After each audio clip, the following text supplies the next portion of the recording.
अस्सलाम वालेकुम रहमतुल्लाहि वबरकातुहू। मेरे सब दोस्त बुजुर्ग भाई खरीदना उन्होंने अल्लाह पाक दे हजूर दुआ है कि मालिक साहब ਨੂੰ अपने हिफ्ज़ो अमान च रखे। दोस्तों चैनल ते न्यू है तो चैनल सबसक्राइब कर दो, बैल आइकन दबा दो ताकि मेरी हर आने वाली वीडियो तमाम ही दोस्तों तक पहुँचती रहे।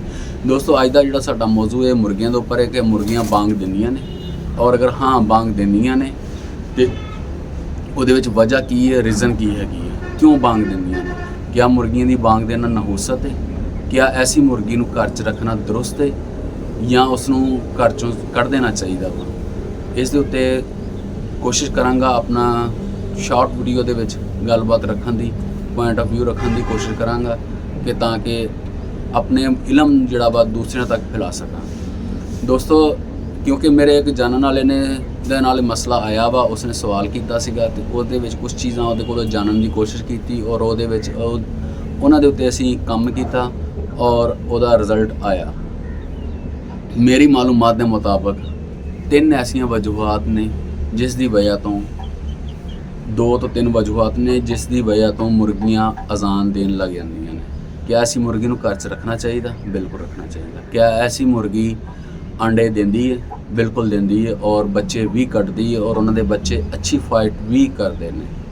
सही है, क्योंकि उसकी वजह हैगी कि ऐसी जी सोच रखनी या ऐसा पॉइंट जेन च रखना कि मुर्गियों की अजान देनी नहूसत है, तो ऐसा इस्लामी नज़रिए नाल किसी भी जगह पे कोई भी जिक्र नहीं हैगा, किसी भी जगह पे कोई जिक्र नहीं हैगा कि मुर्गी की अजान देनी नहूसत है या बीमारी है या ऐसा कुछ भी नहीं हैगा। ये सारा पाक और हिंद इकट्ठे रहने की वजह तो ये सारा कुछ आया वा, क्योंकि हिंदुओं के ऐसिया बहुत सारिया रसूमात ने जड़ियाँ नस्ल दर नस्ल चलद्या हैं साडे विच भी मुंतकिल हुई ने, और ये मुर्गी दे अजान देने ऐसी कोई वजह नहीं हैगी। और ये जड़ा कि अगर मुर्गी तुहाडी बांग दे रही है तो सब तो पहले तो जड़ा उहदे नाल मसला आया सीगा, उन्हें मुर्गी एक नवी ऐड की।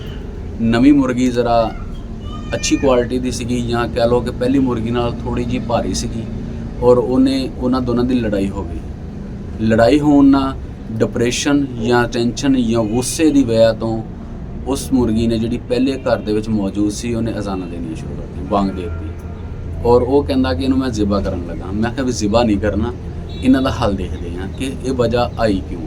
एक तो वजह यह हो गई और उसका असीं उन्हां नूं सैपरेट किया, उन्हां दी साम की अच्छे तरीके नाल, उन्हां नूं टाइम दिता तो अल्हम्दुलिल्लाह मुर्गी वापस नॉर्मल हो गई। सही। दूसरी वजह जिहड़ी है उस दे विच हैगी है कि बाज़ दफ़ा असीं मुर्गा साडे कोल एक हुंदा वा या मुर्गे 2 हुंदे, 1 या 2 मुर्गे ने, काउंटिंग घट वध हो सकती हर एक दे अपने अपने शौक के हिसाब नाल, लेकिन उन्हें सोचा कि मैं मुर्गे नूं अच्छे तरीके नाल तैयार करके मुर्गी कोलों 100% ब्रीडिंग लैनी है।